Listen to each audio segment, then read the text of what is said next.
بسم اللہ الرحمن الرحیم۔ السلام علیکم دوستو، انفارمیٹیو ٹی وی میں خوش آمدید۔ نبی کریم صلی اللہ علیہ وآلہ وسلم کے دور میں کچھ عرب ایک یہودی عالم کے پاس گئے اور اس سے کہا کہ نبی کریم صلی اللہ علیہ وآلہ وسلم سے ایسا کون سا سوال کیا جائے جس سے ان کے نبی ہونے کی حقیقت واضح ہو جائے۔ ان کے جواب میں یہودی عالم نے حضور اکرم صلی اللہ علیہ وآلہ وسلم سے 3 سوال پوچھنے کا کہا، جن میں ایک سوال یہ تھا کہ اصحاب کہف کون تھے۔ لہذا اللہ پاک نے اپنے پیارے نبی حضرت محمد صلی اللہ علیہ وآلہ وسلم کو اس کا جواب قرآن پاک کی سورہ کہف میں مکمل وضاحت کے ساتھ بیان فرمایا ہے۔ یہ حضرت عیسیٰ علیہ السلام کا دور تھا۔ جب حضرت عیسیٰ علیہ السلام نے ایک اللہ کی عبادت کرنے کی تبلیغ شروع کی تو رومی لوگ آپ کے خلاف ہو گئے، تو آپ کو گرفتار کر کے سولی پر چڑھانا چاہا، لیکن اللہ تعالیٰ کے حکم سے آپ کو زندہ آسمان پر اٹھا لیا گیا۔ اس زمانہ میں دقیانوس بادشاہ کی حکومت تھی، جو کہ ایک رومی تھا۔ جو شخص بتوں کی پوجا نہ کرتا یہ اسے قتل کروا دیتا تھا۔ ایک دن ایمان والوں کے قتل کا منظر دیکھنے کے لیے کچھ نوجوان آئے۔ اللہ تعالیٰ نے ان کی آنکھوں سے پردے ہٹا دیے، تو انہوں نے دیکھا کہ جس مومن کو بھی قتل کیا جاتا، فرشتے آسمان سے اترتے اور اس کی روح کو اپنے ساتھ لے جاتے۔ یہ ایمان افروز منظر دیکھ کر وہ سب نوجوان ایمان لے آئے۔ اس وقت بادشاہ دقیانوس ایک سفر پر گیا ہوا تھا۔ جب اس کو اس واقعے کا علم ہوا تو اس نے ان کو 3 دن کی مہلت دی۔ تو اس نے کہا کہ میرے واپس آنے تک اپنے ایمان سے پھر جاؤ، ورنہ تمہیں قتل کرا دیا جائے گا۔ بادشاہ دقیانوس کے آنے سے پہلے یہ نوجوان کچھ مال لے کر رات کے وقت شہر سے رخصت ہو گئے۔ راستے میں انہیں اپنے خاندان کی بکریاں چرانے والا ایک چرواہا ملا، جسے انہوں نے اپنا سارا کا سارا حال بیان کیا اور اسے بھی ایمان کی دعوت دی۔ چرواہے نے ایمان قبول کیا اور ان کے ساتھ شامل ہو گیا۔ چرواہے کا کتا بھی ان کے ساتھ چل پڑا۔ یہ سب سفر کرتے کرتے صبح کے وقت شہر سے تقریباً 6 میل کی دور ایک غار میں پہنچے اور کھانا کھا کر سو گئے۔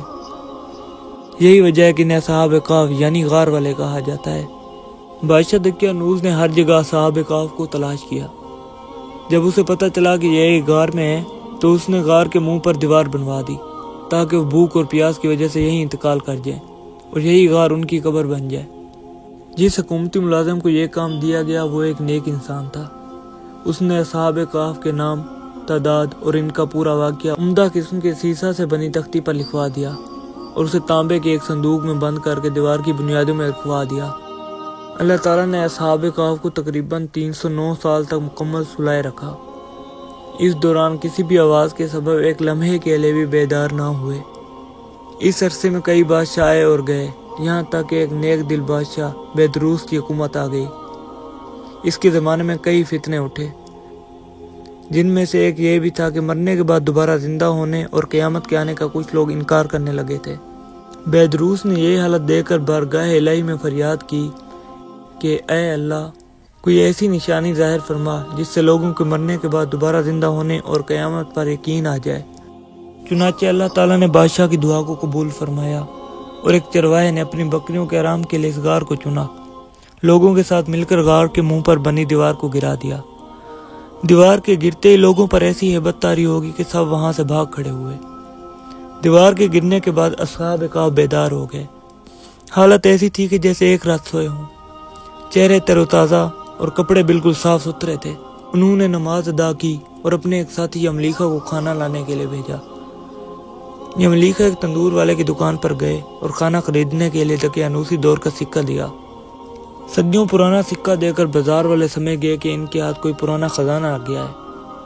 وہ یملیخا کو حاکم کے پاس لے گئے۔ اس نے پوچھا کہ خزانہ کہاں ہے؟ یملیخا بولے، یہ خزانہ نہیں، ہمارا اپنا پیسہ ہے۔ حاکم کہنے لگا، یہ کیسے ممکن ہے؟ یہ سکہ 300 سال پرانا ہے، ہم نے تو کبھی یہ سکہ نہیں دیکھا۔ یملیخا بولے، دقیانوس بادشاہ کا کیا حال ہے؟ حاکم بولا، آج کل اس نام کا کوئی بادشاہ نہیں ہے، سینکڑوں سال پہلے اس نام کا ایک کافر بادشاہ تھا۔ یملیخا نے کہا، کل ہی تو ہم دقیانوس سے اپنی جان بچا کر غار میں چھپے تھے۔ اگر آپ کو میری بات پر یقین نہیں آتا تو میں آپ کو اپنے ساتھیوں سے ملواتا ہوں۔ حاکم اور کئی لوگ اس کے ساتھ غار میں چل پڑے۔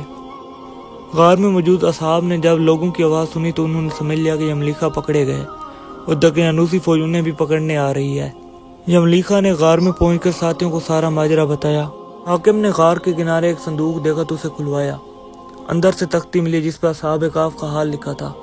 حاکم نے یہ خبر بادشاہ بیدروس تک پہنچائی، وہ بھی آ گیا۔ اس نے اصحاب کہف کا حال دیکھ کر سجدہ شکر ادا کیا کہ اللہ تعالیٰ نے اسے مرنے کے بعد زندہ ہونے اور قیامت کا یقین دلانے کے لیے نشانی عطا فرمائی۔ اصحاب کہف نے بادشاہ بیدروس کو دعا دی اور اس کے بعد دوبارہ اس غار میں آ کر سو گئے اور ان کی روح قبض کر لی گئی۔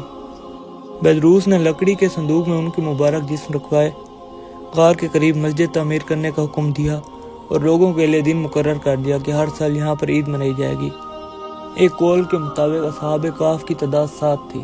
اگر آپ کو ہماری ویڈیو اچھی لگی تو ہماری ویڈیو کو لائک اور ہمارے چینل کو سبسکرائب کر دیں۔ ملتے ہیں اگلی ویڈیو میں، تب تک کے لیے اللہ حافظ۔